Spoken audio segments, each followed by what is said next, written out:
The ground shook behind her. Smoke filled the sky. Loud explosions echoed across the ruined city. Her heart pounded like a drum in her chest as she ran through the broken streets. Fire burned on both sides. Homes, towers, and shops. Everything was gone. She didn't look back. She was only 12 years old, small for her age, with soft blue skin and glowing eyes. Her people, the Eliari, were peaceful, gentle, and kind. They never built weapons. They never trained for war because they believed monsters only existed in stories. But today, monsters had come. No one knew who the attackers were. They came in black ships with no names, no flags, no warnings. They landed from the sky like demons. They fired without mercy. Her parents had tried to hide her, but they never got the chance. The last thing she saw was her father standing in front of her, telling her to run. So she ran. Now she hid behind a broken wall, covering her mouth, trying not to cry. Her legs were shaking. Her clothes were burned, her arms were scratched and bruised. She was alone. She wanted to scream, but she knew the soldiers might hear. The black armored raiders were everywhere, searching for survivors. They moved like machines, cold, silent, death in every step. She whispered softly to herself, the words her mother always said at night. Be brave, be kind, be strong. But even her mother's voice was fading. She peeked from behind the wall. One of the black soldiers stood near the center of the street. He had strange red eyes inside his helmet. He turned slowly, scanning the ruins. Lyra ducked back quickly. If he saw her, it would be over. Suddenly, there was a loud noise in the sky. A new ship was entering the city from above. It didn't look like the others. It was silver and dark gray, bulky, with strange lights under its wings. It landed with a deep hum near the edge of the destroyed market. Lyra crawled forward to see better. The black soldiers stopped moving. They looked at the ship. Then they ran, all of them. Lyra's heart jumped. Why were they running? Who was in that ship? More enemies? The side of the new ship opened with a hiss, and from the smoke, they stepped out. Humans. Lyra's eyes widened in fear. She had never seen one in real life, but she had heard the stories. Every Eliari child knew the tales. Humans are dangerous, the elders said. They fight everything. They destroy. They take what they want. One teacher once said, if you see a human, hide. If you can't hide, pray. Now 3 of them stood in the street. They wore armor with blue and black markings. Their faces were hard and serious. One of them had a scar across his cheek. Another held a strange weapon in his hands. The leader was tall, dark-skinned, with eyes sharp like a bird. They looked around slowly. Then they walked toward the ruins. Lyra held her breath. Her small body was pressed against the wall. If they found her, would they shoot? Would they take her? Then something strange happened. A soft voice came from one of them. Scanners picking up heat. Someone still alive. The leader nodded. We search. No killing. Only rescue. Lyra blinked. Rescue? Why would humans rescue anyone? They moved closer carefully, checking every corner. One human picked up a small Eliari child's toy from the rubble.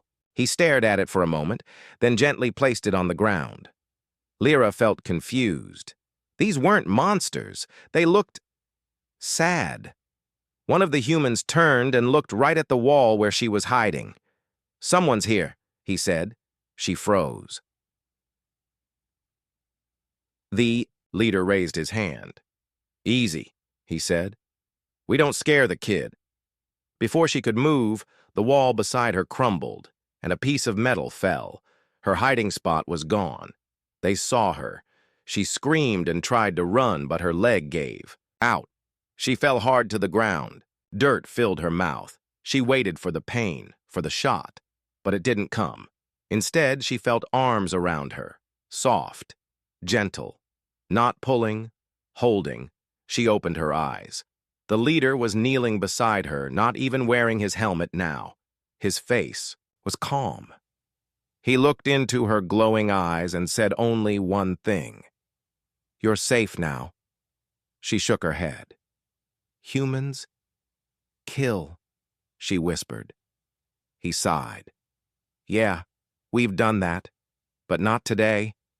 Not to you." Another soldier came over with a small scanner. "No serious injuries," he said. "She's just cold and scared." The leader nodded. "Let's get her to the med bay." They lifted her carefully. She didn't fight, because for the first time that day, she felt warm. Not from fire, not from the sun, from hope. And as the human ship rose again into the smoky sky, the raiders disappeared into the shadows. The girl who had been taught to fear humans now held on to one, and didn't let go. Lyra sat quietly inside the human ship. Everything felt strange. The lights were bright. The air smelled like metal and smoke. The seats were cold and hard. Strange machines blinked and beeped all around her. She kept her arms around her knees, watching silently as the humans moved around. No one had hurt her. No one had shouted. They gave her a warm blanket and something to drink. It was sweet and tasted like fruit. Her hands were shaking when she took it, but the man who gave it to her smiled softly. "You're safe here," he said. She didn't know if she could believe that yet. The leader, Commander Reeve, was talking to the others near the front of the ship. "We need to leave orbit now. That raider fleet could return any second. Where should we go?" a woman asked. "There's a safe zone near Gamma Belt 9, full med station, no council patrols." "What about the girl?" another human asked. Reeve looked at Lyra for a long moment. His eyes were serious but kind. "We keep her with us until we find her people. If they're alive." Those last words hit Lyra hard. If. That small word felt like a heavy rock in her chest. She didn't speak. She just watched. The ship took off, lifting smoothly through the black smoke and broken buildings of her planet. She looked out the window. Her home looked like a graveyard. Tears filled her eyes, but she didn't cry, not in front of humans. After some time, Reeve came and sat near her. "My name is Reeve," he said. "What's yours?" She hesitated. "Lyra." "That's a nice name," he said. "Do you know where your family is?" She looked down. "Gone," she whispered. Reeve lowered his head. "I'm sorry." She looked up at him. "Why did you come?" "We picked up a distress signal," he replied. "Didn't expect to find survivors. Didn't expect to find you." "You're humans," she said. "We were told you're dangerous." Reeve gave a sad smile. "You're not the first to say that." "Are you dangerous?" He leaned back. "Sometimes, when we have to be, but not to people who need help." She looked confused. "Why?" Reeve thought for a moment. "Because we know what it feels like to lose everything. Earth was attacked once. We were nearly wiped out. Since then, we try to protect others, even if they don't trust us." Lyra didn't answer. Her mind was full of questions. Later, the humans let her walk around the ship. One woman, Sergeant Maya, gave her a soft toy from Earth, some small animal called a panda. It was strange-looking, but soft and kind. Lyra hugged it tightly. "Do you have any family left?" Maya asked gently. "I don't know," Lyra replied. Maya nodded. "We'll try to find out." The ship moved through deep space. Stars flashed past like tiny diamonds. Lyra stared out for hours.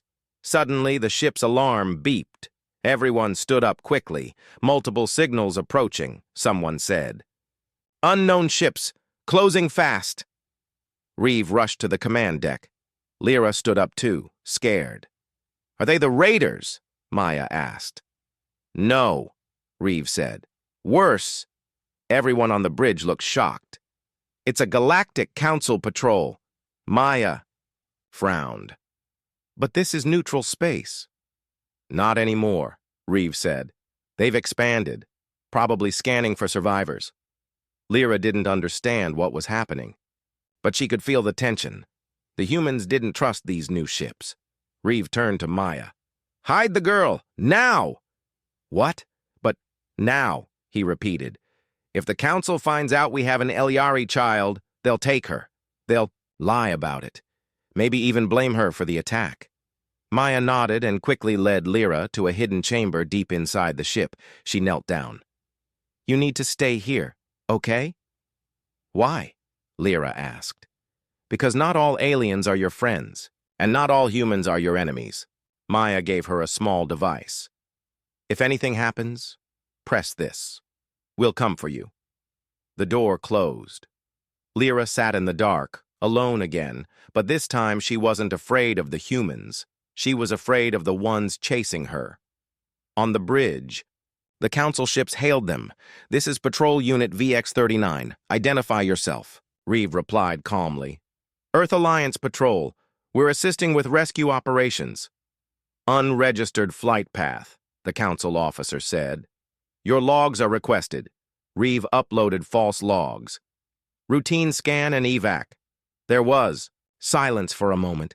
Then the voice replied, Colder this time. Prepare for boarding. The humans looked at each other. Maya whispered, They know something. Reeve narrowed his eyes.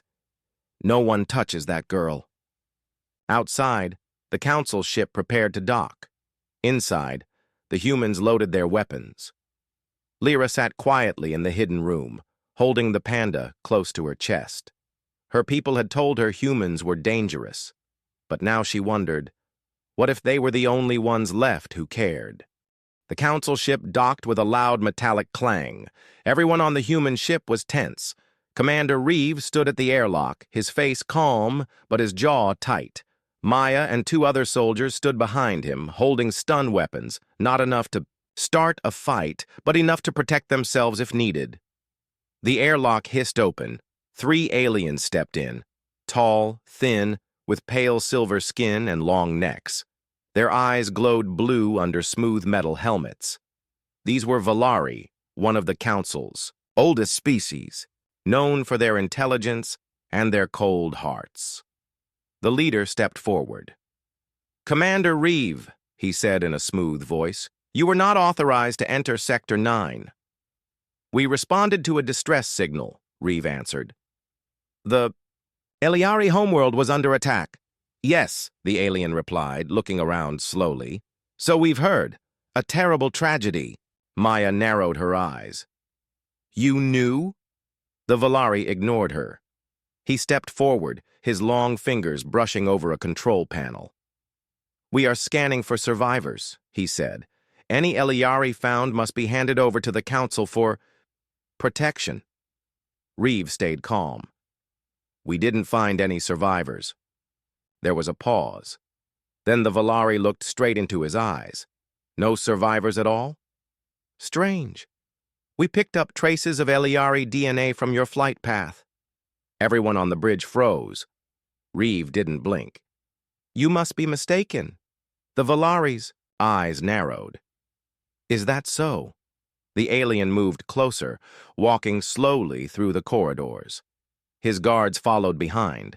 They looked through rooms, opened lockers, even scanned the floor with small devices. Lyra, hiding deep inside the storage chamber, heard strange footsteps outside her door. She held her breath. The panda toy in her hands was shaking. One of the council soldiers passed right by her hiding place. For a moment, it felt like time had stopped. Then, they walked away. Back on the bridge, the Valari officer returned. No survivors, no evidence, he said slowly. Perhaps we were mistaken after all. Reeve kept his voice calm. Will you be going now? The alien smiled without warmth. For now. But I warn you, Commander, the Council does not like secrets. If you are hiding anything, it will be found. Then they left. The airlock closed. The docking clamps released. The council ship pulled away into space. Maya exhaled sharply. That was too close. Reeve turned and walked fast to the storage chamber. He opened the hidden door. Lyra was still there, shaking, but alive. You did great, he said softly. She looked up at him. Who were they? Reeve knelt beside her. The Galactic Council. They claim to keep peace. But sometimes they protect the wrong people. Lyra stared at him. Do they know what happened to my planet? Reeve nodded slowly. Yes. I think they allowed it? Why? He looked away for a moment. Because your people didn't follow their orders. You Elyari stayed neutral. You didn't want to join their politics, their wars. So, someone decided your planet didn't matter. Lyra's heart felt heavy. They let us die. Reeve's face was cold now. Yes. That night, the human crew held a quiet meeting. Lyra sat nearby, listening.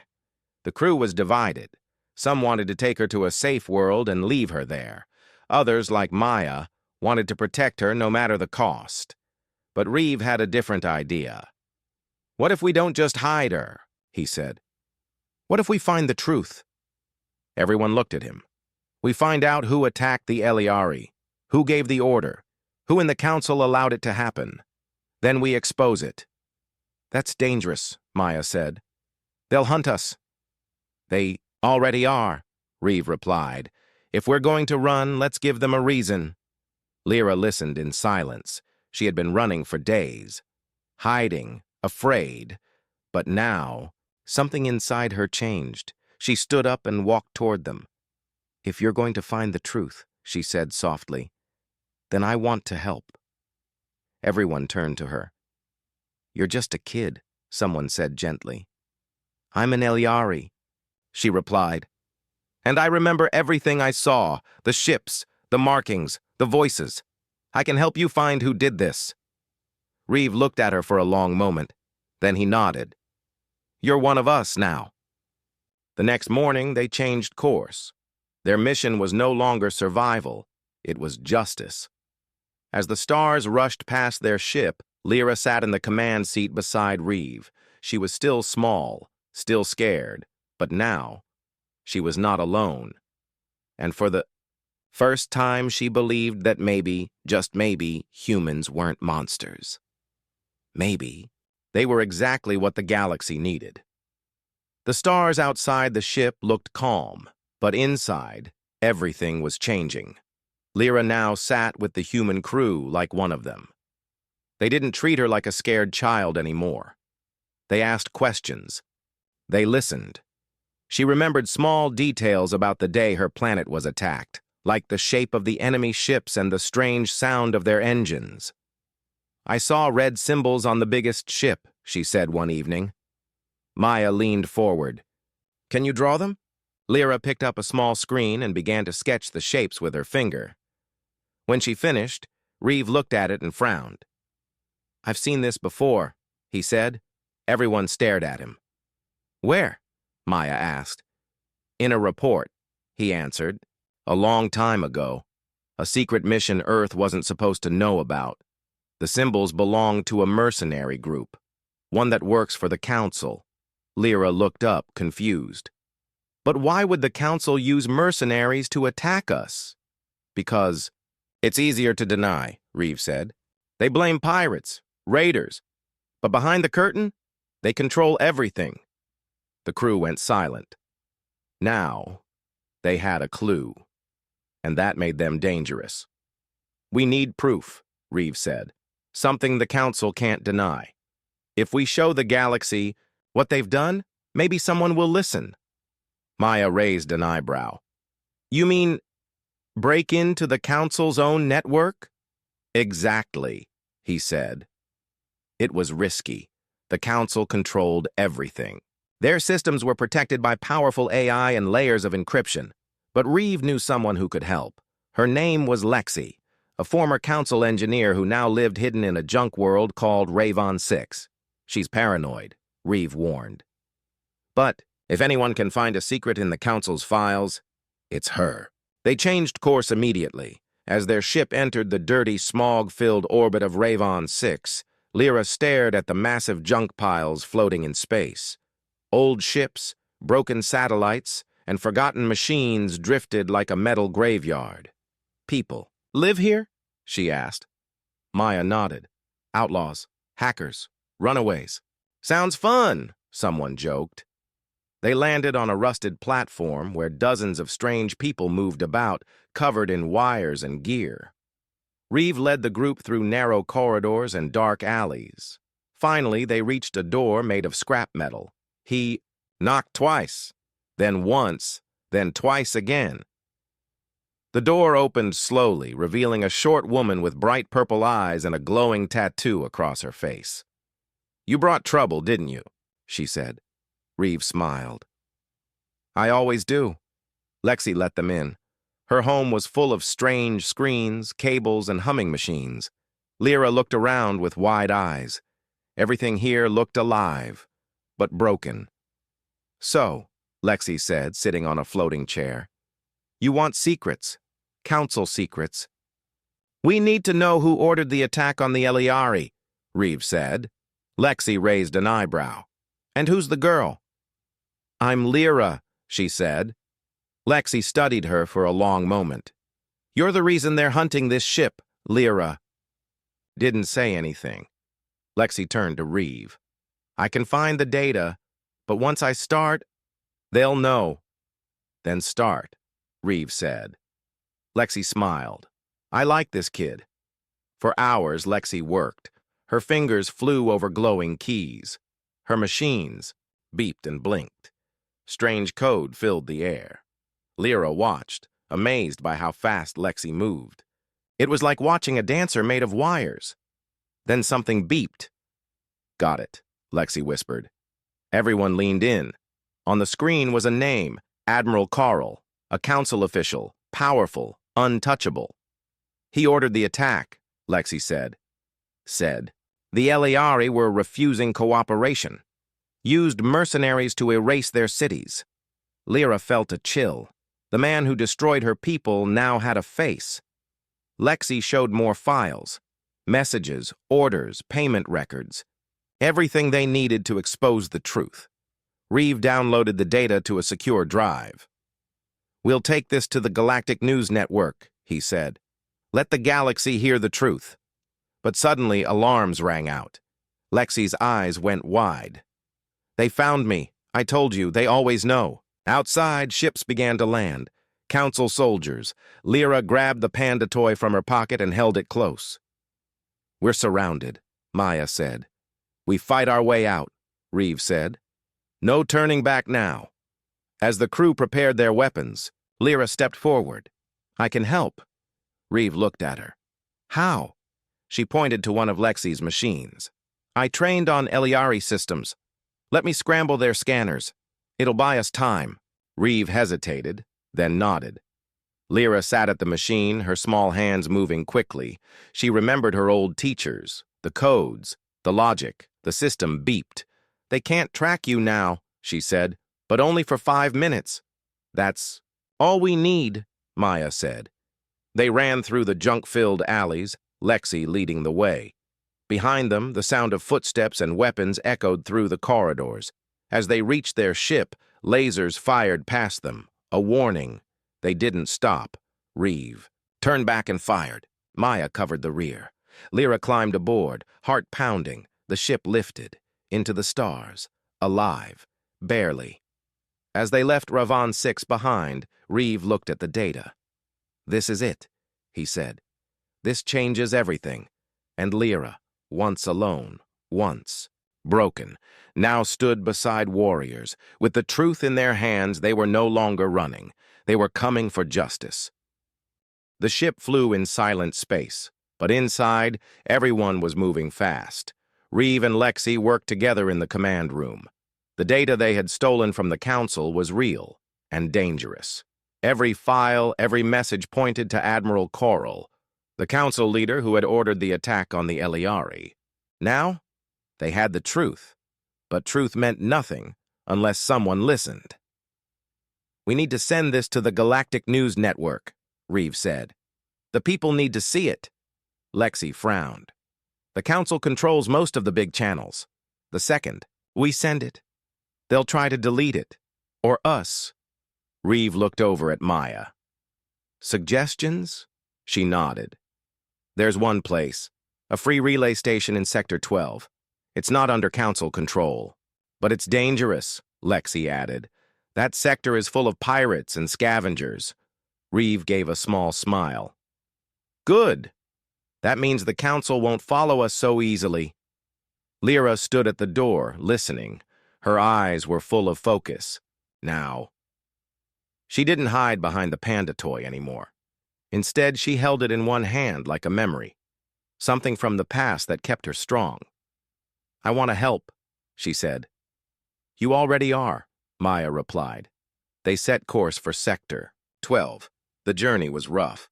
The closer they got, the more damaged ships floated past them, some burned, some torn apart. The area was lawless. But Reeve wasn't afraid. He had flown through worse during the early days of the Earth Council Wars. After 2 days, they reached the station. It floated like a giant spider in space, built from stolen parts and forgotten tech. No flags, no rules, just survival. Reeve and Maya went inside with the data. Lexi stayed back to monitor from the ship. Lyra watched from the window. Everything felt too quiet. Inside the relay station, humans and aliens sat in dark corners. Traitors, smugglers, people with secrets. Some looked at Reeves' uniform with suspicion. Others didn't care. They walked past blinking lights and old machines until they found the main uplink chamber. "Here," Maya said. "This console still works." Reeve plugged in the data chip.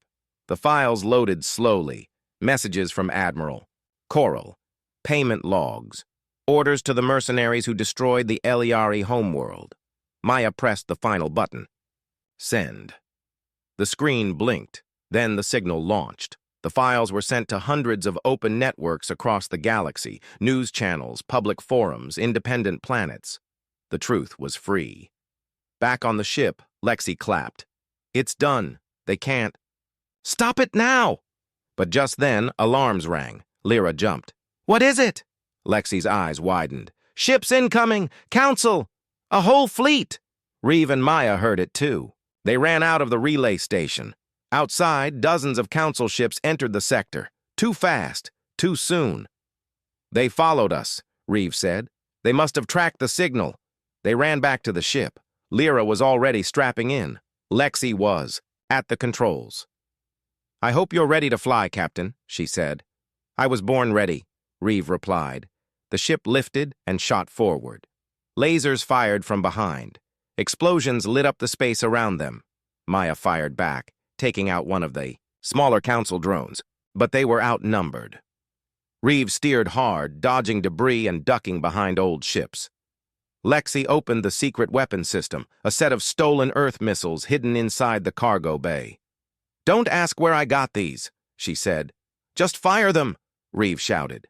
The missiles launched. 2 Council ships exploded, breaking their line, but still, more came. Then, something strange happened. A group of unknown ships appeared from behind a nearby moon. They weren't Council ships. They were pirates. Maya raised an eyebrow. "Oh, great. Now them too?" But the pirate ships didn't fire at the humans. Instead, they attacked the Council fleet. "What?" Lyra gasped. A message came through the radio. "Human ship," said a deep voice. "We got your signal. We saw what the Council did. That's not peace. That's murder. We're not saints. But we don't kill kids." Reeves' eyes widened. "They saw the broadcast." "All of us did," the pirate leader said. "And we're with you." The space battle turned in their favor. Council ships, surprised and outnumbered, started to retreat. Reeves' ship pulled back behind the pirate lines. They had survived. For now. Back inside, everyone took a deep breath. Lyra looked at the others. You think the galaxy will believe us? She asked. Reeve smiled. Some already do. More will follow. Maya nodded. The truth is out, and that's a weapon they can't stop.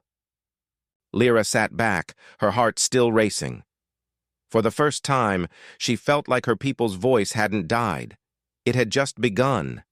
And humanity, those strange, wild creatures she had once feared, had given her that chance. The galaxy was changing every hour. More systems received the message Reeve and his team had sent. News screens showed the truth. The Council's attack on the peaceful Eliari, the destruction of cities, the murder of innocent families, and one survivor, a little girl named Lyra. People watched in silence. Some cried, some got angry, and many began to question everything they had believed. On distant mining colonies, workers stopped their machines. On trade ships, captains played the message over their radios. On poor planets ruled by council taxes, people gathered in crowds to watch the footage again and again. Lyra's face became a symbol. She didn't ask for it. She never wanted fame. But now the galaxy saw her as a reason to stand up. Back on the human ship, Lyra sat quietly in her room, staring at the stars. Reeve entered and sat beside her. "You okay?" he asked. Lyra nodded. "Just thinking. About my family, my home." Reeve didn't say anything for a moment. Then he handed her a small device. "What's this?" she asked. "A gift," he said. She pressed the button. A blue light appeared in the air, a 3D map of her homeworld, created from the memories she gave to the crew. It showed the tall crystal towers, the rivers, the dancing lights of her capital city. Lyra smiled, tears in her eyes. "Thank you," she whispered. Reeve stood up. "We can't bring it back, but we'll make sure no one forgets it." At the same time, Lexi was tracking a growing network of ships and planets who had seen the truth and were now sending messages of support.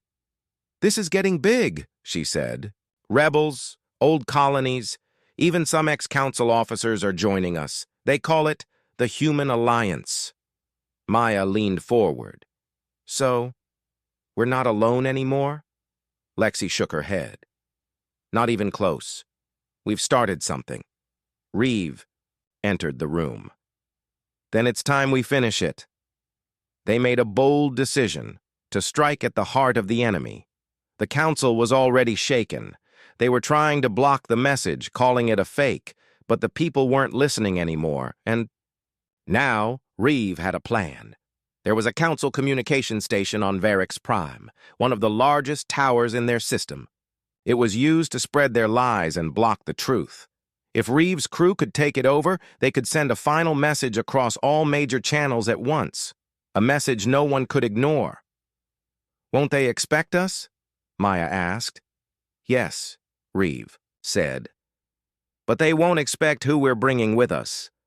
Soon, ships began arriving. Not just pirate ships, human warships, old rebel cruisers, smuggler crafts, and ships from alien races who had also suffered, in silence under the council. Lyra watched them gather like stars in formation. It was the beginning of something new, not just a fleet, a movement. They called themselves the Forgotten, the ones the council tried to silence. But now, they had a voice. Reeve stood before the united crews. His voice echoed through every ship. "They called us monsters," he said. "They told the galaxy we were bloodthirsty. But when a child cried for help, we were the only ones who listened. Humanity is not perfect, but we do not stand by when innocent lives are destroyed. Today we fight not just for one girl, but for everyone the council has betrayed." Cheers filled the comms. Maya turned to Lyra. "Are you ready for this?" Lyra nodded. "Yes. Let's end this." The fleet jumped to GalacticPrime.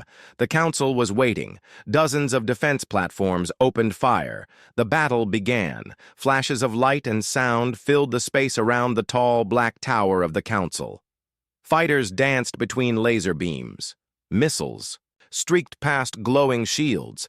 Ships exploded like dying stars. Inside the chaos, Reeves' ship moved fast, cutting through enemy lines. They headed straight for the tower's main docking bay. "We'll go in from the top," Lexi said. "The old emergency port." Maya loaded her weapons. "I hope the Council still believes in safety exits." They crashed through the port. Smoke and sparks filled the air. Council guards opened fire, but the crew fought back. Lyra stayed close to Lexi, carrying a small drive, the final message written in her own words. They reached the main broadcast room, but standing in their way was Admiral Corell himself, tall, cold, and ready. "So, the little survivor returns," he said. "You've caused quite the mess." Lyra stepped forward. "This is not your galaxy anymore," she said. "It belongs to the people." He raised his weapon. Reeves shot first. The Admiral fell. No more lies. Lexi plugged in the drive. Lyra's message began to play across every channel in the galaxy. Her voice was soft, honest. She told her story, not with hate, but with hope. She spoke of pain, of loss, and of the strange humans who found her and helped her heal. "We are different," she said. "But that does not mean we are enemies. Sometimes the ones you fear the most are the ones who save you." Billions watched, and the galaxy changed forever. The Council had fallen. Lyra's message had reached across the stars. From frozen colonies on the edge of the galaxy to warm jungles of alien worlds, everyone had heard her words. People who once stayed silent now raised their voices. Ships that had served the Council now turned their weapons away. Some even joined the new alliance. Others simply left, no longer willing to fight for lies. It wasn't the end of conflict, but it was the end of fear. In the days that followed, Reeves' crew returned to their hidden base with Lyra. They were tired. Their ship was damaged. But they were alive, and they had done what many thought was impossible. Maya stood on the observation deck looking at the stars. Lexi walked up beside her. "Can you believe it? We actually did it." Maya laughed. "No, and I still don't know how we're not dead." Behind them, Lyra entered the room.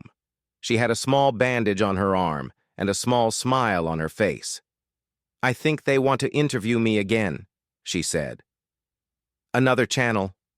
Reeve walked in next. "You don't have to do it if you don't want to." Lyra shook her head. "No, I want to. I just don't want to say the same thing again." Lexi tilted her head. "What do you mean?" "I don't want to keep talking about the pain," Lyra said.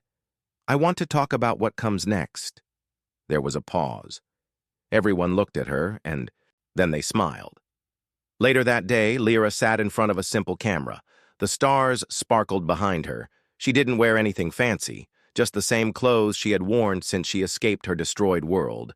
And this time, she didn't talk about war. She talked about peace.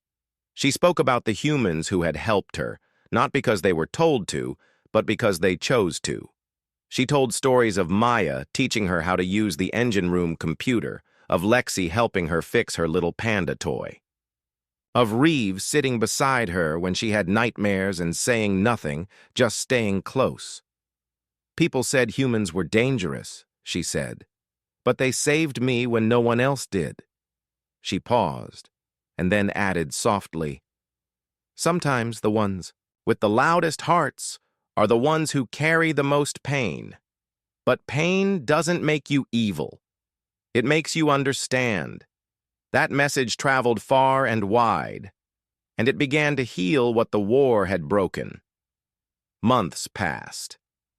The Galactic Council was replaced by a new body, the Union of Free Worlds, made up of humans, aliens, and independent colonies. They were far from perfect, but they promised one thing: every voice matters. Reeve was offered a medal. He refused. He said he didn't do this for medals. Maya returned to her home colony and became a teacher. helping both human and alien children understand the stars and each other. Lexi? She opened a repair shop near a busy spaceport, but her little side job, Lexi's anti-council museum, became a hit with travelers, especially the part with council helmets turned into flower pots. And Lyra? She became more than a symbol. She joined the Union as a peace envoy, not to give speeches, but to help fix real problems. She traveled to broken planets, helped them rebuild, and made sure no one was forgotten again. But she always kept the panda toy. One day she returned to the place where it all started, the ruins of her world. There was nothing left, just dust and memories. But Lyra didn't cry. She placed the panda gently on the ground and walked away. The wind picked up. The stars were quiet. But in that silence, there was strength. Because this wasn't just her ending. It was humanity's beginning. From feared outsiders to unlikely heroes, humans had done something no one else dared. They had listened. They had cared. And they had fought. Not for power, but for a girl who had no one. The galaxy would never forget that, and neither would she.